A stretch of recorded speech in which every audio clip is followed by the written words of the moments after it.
Welcome back नाज़रीन जी। खोड़ साहब पंहिंजी जब्बार सोलंकी साहब सां ॻाल्हि थी। हिन वक़्तु असांजे टेलीफोन लाइन ते असांखे जॉइन कियो आहे इंजीनियर सलीमुल्लाह शेख साहब बि। सलीमुल्लाह शेख साहब खे असां भलीकार चऊं था।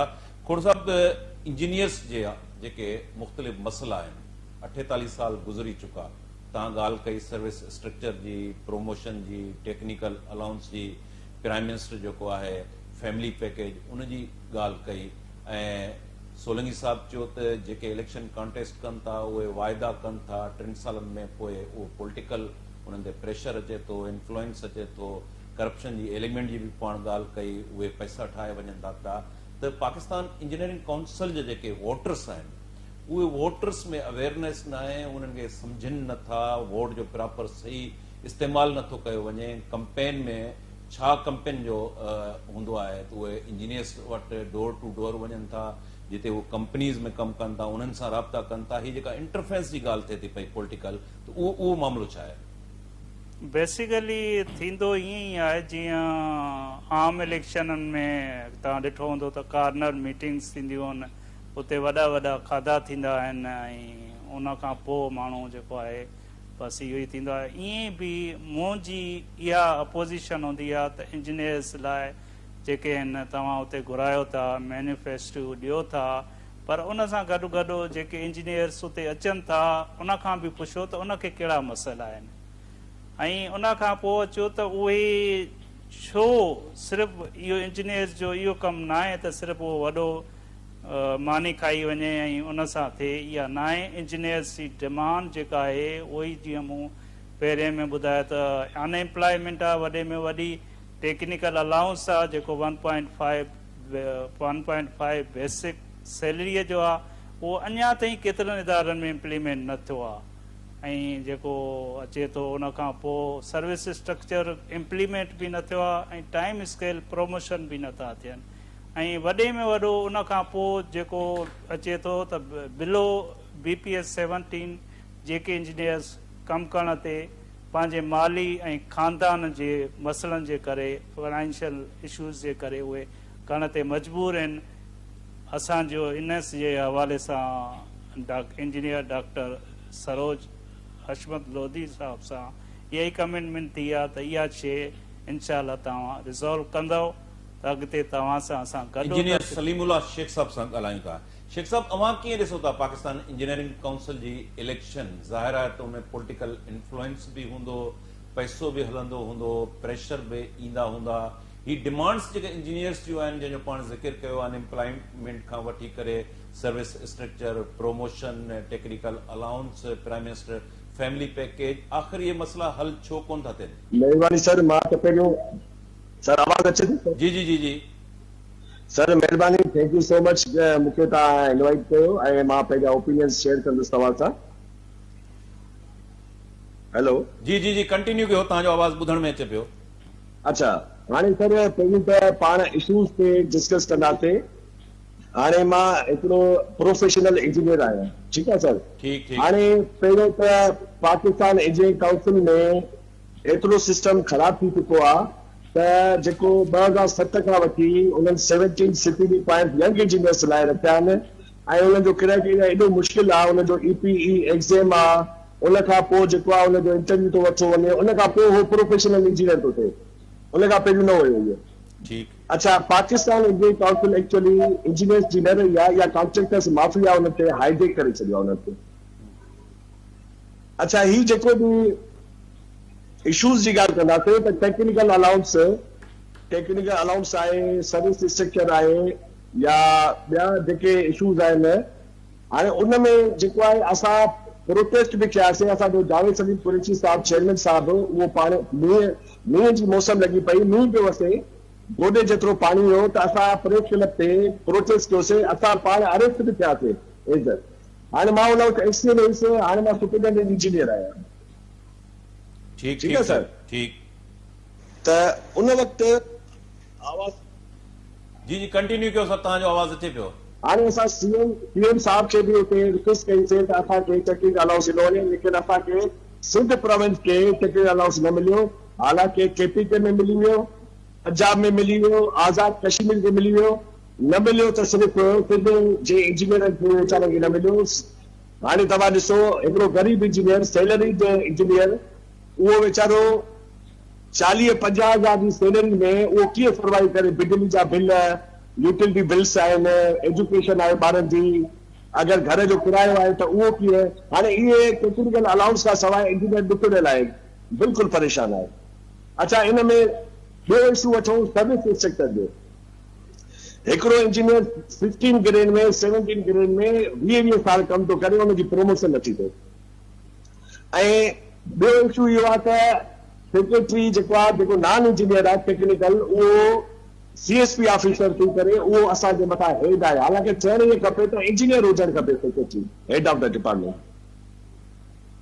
त इहे इशूज़ रिज़ॉल्व नथा थियनि।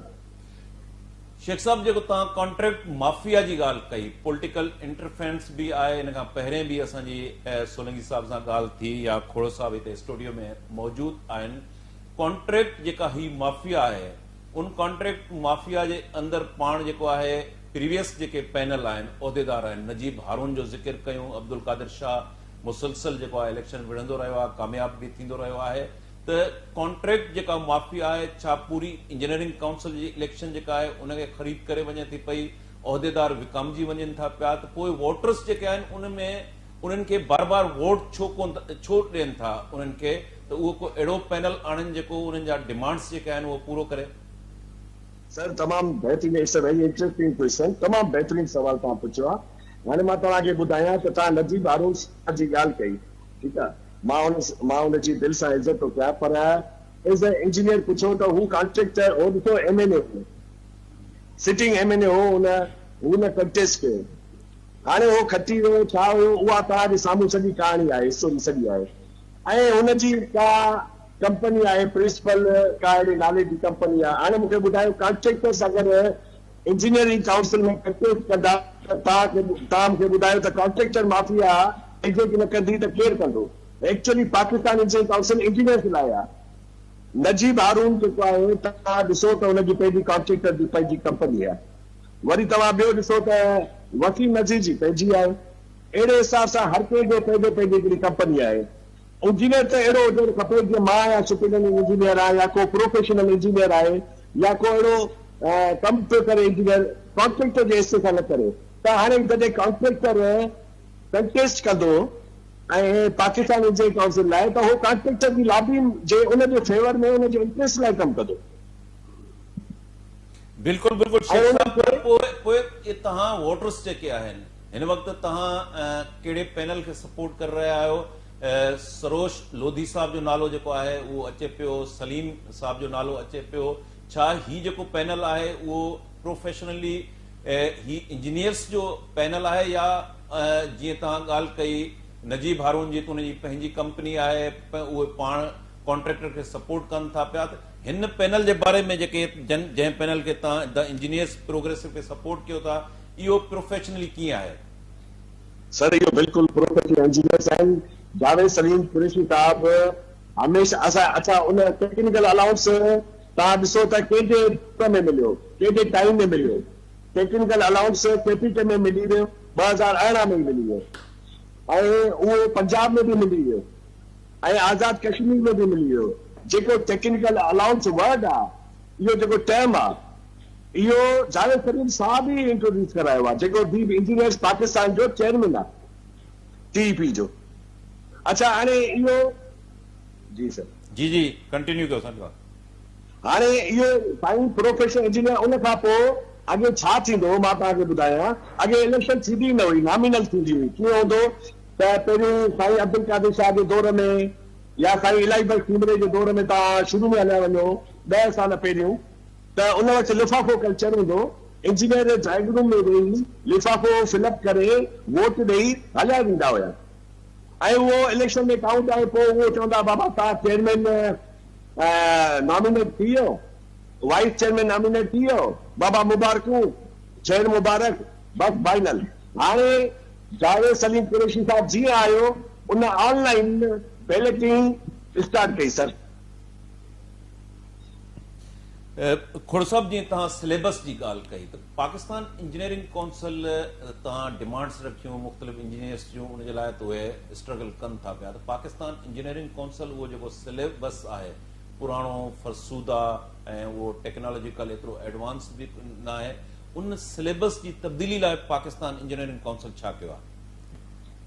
उन कुछ हद ताईं त कयो आहे पर जेको इंटरनेशनल स्टैंडर्ड्स खे आहे त उनखे फॉलो करणु घुरिजे। जीअं हाणे अॼुकल्ह दौर में आहे आर्टिफिशियल इंटेलिजेंस तमामु घणी यूज़ पई थिए ऐं कंप्यूटर में उहा ई शइ आहे ऐं ही कंप्यूटर जी सदी आहे ऐं उन सां गॾु गॾु एशिया जी बि सदी आहे। चाइना ॾिसो बीट अमेरिका खे बि करे रहियो, रशिया खे बि ओनली सुपर पावर जेको आहे हिन वक़्तु चाइना ई आहे। छाजे करे आहे? इन ई रिवोल्यूशन जे करे ऐं इन ई शइ खे उन्हनि एक्सेप्ट कयो ऐं अॻिते वधिया। ऐं बदकिस्मतीअ सां असांजो इंजीनियर जीअं बि वालिदैन हर तरह जो उन्हनि ते पैसो ख़र्चु कनि था, तमामु घणो पैसो जेतिरो बि थिए थो उन्हनि ते ख़र्चु कनि था। उहे जीअं ई ग्रेजुएशन कनि था ॿाहिरि हिते उन्हनि खे नौकिरी नथी मिले, उहे ॿाहिरि निकिता मजबूर थी हलिया वञनि था। दुनिया में तमामु घणियूं कामयाबियूं हासिलु कनि था छाकाणि उतां जो सिस्टम अहिड़ो आहे। हिते इहो आहे त बाबा कंहिं पैसो ॾींदो त तव्हांखे नौकिरी मिलंदी, न त मेरिट उमूमन आउं चवंदो आहियां मेरिट सिर्फ़ु मेरिट होटल वारी 95% थी थिए, सिर्फ़ु 5% जेका आहे सही नमूने थिए थी। जी शेख साहब, हिते सिलेबस जी ॻाल्हि निकिती, आलमी जेको इंटरनेशनल स्टैंडर्ड आहे यूनिवर्सिटीज़ जूं, पाकिस्तान जे अंदरि यूनिवर्सिटीज़ जी पाण ॻाल्हि कयूं त वाइस चांसलर जूं जेके मुक़ररियूं थियनि थियूं उनमें करोड़नि रुपयनि जी रिश्वत हले थी पई। पॉलिटिकल इन्फ्लुएंस जेको आहे उहो बि तमामु घणो हले थो पियो। जेके इंजीनियरिंग यूनिवर्सिटीज़ आहिनि पाकिस्तान जूं उनजो सिलेबस ते खोड़े साहब बि ॻाल्हायो, इन खां पहिरें बि असां ॻाल्हाए चुका आहियूं त तव्हां सम्झो था त उहे वर्ल्ड स्टैंडर्ड जूं इंजीनियरिंग यूनिवर्सिटीज़ आहिनि? छा उते जेके मुक़ररियूं थियनि थियूं पियूं टीचिंग फैकल्टी या जेके वाइस चांसलर जूं मुक़ररियूं उनमें केतिरो रिश्वत जो जेको आहे एलिमेंट शामिल आहे ऐं इन्हनि सभिनी मामलनि ते छा पाकिस्तान इंजीनियरिंग काउंसिल जे फोरम तां आवाज़ उथारियो वेंदो आहे? जी शेख साहब, वाइस चांसलर जी अपॉइंटमेंट जी ॻाल्हि कजे त उनमें पाकिस्तान इंजीनियरिंग काउंसिल जो डोमेन आहे त सिंध गवर्नमेंट जो पंहिंजो। ठीकु। अच्छा, बाक़ी ॻाल्हि रही त अकेडमिया जी जेका सिलेबस रिवाइज थी या रिव्यू थी त उनमें असांजो मैनिफेस्टो आहे दी इंजीनियर्स पाकिस्तान जो, जावेद सलीम कुरैशी साहब असांजो चेयरमैन आहे।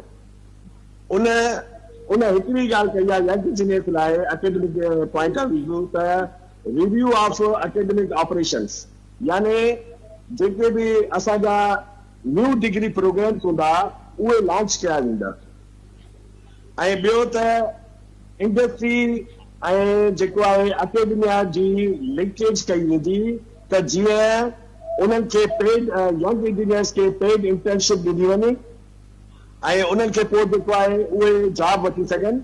हाणे इनमें डेफिनेटली उनमें छा हूंदो त उन्हनि खे एवॉर्ड बि ॾींदा वेंदा, इहा असांजे मैनिफेस्टो में आहे त award to best performing university ऐं एडमिशन पॉलिसी रिव्यू कई वेंदी। अच्छा, इहे जेके एकेडमिया रिफॉर्म्स आहिनि इहे मैंडेटरी आहिनि। अगरि असां इन्हनि खे इहे पाकिस्तान इंजीनियरिंग काउंसिल जे डोमेन में अचनि था। बाक़ी वाइस चांसलर अगरि करप्शन करे थो या अपॉइंटमेंट उन्हनि जी, जीअं हाणे ॾिसो लम्स में जेको आहे असांजा दोस्त इंजीनियर्स वेठा आहिनि, हाणे उन्हनि जी 11 सालनि खां प्रोमोशन नथी थिए, वाइस चांसलर इकराम साहब नथो करे, पोइ भला उनमें वाइस चांसलर अपॉइंट कयो आहे। ठीकु आहे सर, लेकिन एकेडमिया में असां पाकिस्तान इंजीनियरिंग काउंसिल में उनमें असां सिलेबस पाकिस्तान इंजीनियरिंग काउंसिल में रिवाइज करे सघे थी, रिव्यू करे सघे थी ऐं ट्रेनिंग करे सघे थी, स्किल डेवलपमेंट बि आहे। हाणे असांजो मैनिफेस्टो में इहो बि आहे त असां स्किल डेवलपमेंट कयूं यंगस्टर्स जूं जेके उहे स्टूडेंट्स हूंदा ऐं उनमें हिकिड़ो ॿियो मैनिफेस्टो बि आहे त फैकल्टी परफॉर्मेंस एवोल्यूशन त इहे सभु जेके आहिनि मैंडेटरी इंडस्ट्रियल प्लेसमेंट इंटर्नशिप्स बि आहिनि। हाणे इहे डेफिनेटली इहे सभु जेके बि रिफॉर्म्स आहिनि इहे असांजे मैनिफेस्टो में आहिनि। लास्ट क्वेश्चन खोड़ साहब, प्रोग्राम जे वाइंड अप तरफ़ असां वधूं पिया। कॉन्ट्रैक्ट माफिया जी ॻाल्हि थी ऐं कॉन्ट्रैक्ट माफिया जो रुगो पाकिस्तान इंजीनियरिंग काउंसिल जे इलेक्शन जे अंदरि इन्फ्लुएंस कोन थो हले। कॉन्ट्रैक्ट जेका माफिया आहे, असां सिंध जा जेके तबाहल रोड रस्ता आहिनि, पुलियूं आहिनि, कंस्ट्रक्शन वर्क आहे, डेवलपमेंट सेक्टर में उन्हनि जो वॾो जेको आहे इन्फ्लुएंस इस्तेमालु थिए थो पियो। सिंध जे अंदरि जेका ही तबाही थी आहे उन में हिकिड़ी वॾी ज़िम्मेवार जेका आहे उहा कॉन्ट्रैक्ट माफिया बि आहे। उहा कॉन्ट्रैक्ट माफिया जेको 1.5 लख खां वधीक इंजीनियर्स आहिनि वोट पंहिंजो इस्तेमालु कनि था, उन कॉन्ट्रैक्ट माफिया जा जेका इरादा आहिनि, उनजी करप्शन आहे, इन्फ्लुएंस आहे, उनखे नाकाम बणाइण जे लाइ जेके मुख़्तलिफ़ पैनल्स आहिनि उनमें मैनिफेस्टो बि उहे ॾियनि था पिया। अवां जे इंजीनियर्स जेको अवां जे पैनल जी असां ॻाल्हि कयूं था, उन्हनि जो रोल कहिड़ो आहे? हाणे अचो त तव्हां जीअं चयो त तक़रीबन 1.5 लख इंजीनियर आहिनि। मुंहिंजे अंदाज़े जे हिसाब सां तक़रीबन 20 खां 25 हज़ार मुश्किल सां इंजीनियर वोट कास्ट था कनि, छाकाणि त हू पाकिस्तान इंजीनियरिंग काउंसिल जे मुख़्तलिफ़ पैनल खां जेके बि अॻु में रहिया आहिनि उन्हनि खां मायूस थी चुका आहिनि। हाणे उन्हनि खे जेसिताईं उन्हनि खे गॾियो जोड़ियो न वेंदो ऐं उन जे मक़सद तहत ई असां आया आहियूं त असां गॾिजी उन शइ खे कयूं ऐं उन हिसाब सां ही जेके बि मसइला अॻु में डिस्कस कया उहे इन हिसाब सां अचो। हाणे जेका करप्शन थिए थी, करप्शन तव्हां ॾिसो त मथी लेवल खां शुरू थींदी आहे। करप्शन जेसिताईं मथी लेवल खां, जीअं आम तौर इस्लाम में बि आहे, जेकॾहिं को फर्स्ट टाइम को चोरी करे थो त उनजो हथु कटियो थो वञे, पर जेकॾहिं बार बार करे त उन जे लाइ मुक़ररु आहे, चयो वियो आहे त उन हुक्मरान जी गर्दन कटी वञे ताकी उनजो ख़तमु थिए। करप्शन बि ईअं ई आहे। करप्शन का ईअं न आहे त माली करप्शन ॾिसो त जेका हुकूकुल इबाद जी आहे न, उहा अल्लाह बि माफ़ नथो करे, वॾे में वॾी आहे। माली करप्शन हुजे या हुकूकुल इबाद में कहिड़े बि हुजे, बिल्कुलु बिल्कुलु करप्शन जेको आहे उहा हिकिड़ो नासूर बणिजी चुकी आहे। उहा पोइ पाकिस्तान इंजीनियरिंग काउंसिल जी इलेक्शन जे अंदरि उहो इन्फ्लुएंस इस्तेमालु थिए, करप्शन जो अमल दख़ल हुजे या आम पॉलिटिकल गवर्नमेंट्स जे लाइ जेके इलेक्शन थियनि थियूं उनमें जेकॾहिं उहो एलिमेंट आहे त उनखे बि कंहिं बि सूरत में सपोर्ट नथो करे सघिजे। हिते प्रोग्राम जो वक़्तु जेको आहे उहो पुॼाणी खे पहुतो। खोड़ साहब तव्हांजी महिरबानी। शेख साहब असांखे ज्वाइन कयो, सोलंकी साहब असांखे ज्वाइन कयो, उन्हनि जी बि महिरबानी। नाज़रीन, ईंदड़ प्रोग्राम ताईं पंहिंजे मेज़बान शकील सुमरो खे इजाज़त ॾींदा। अल्लाह।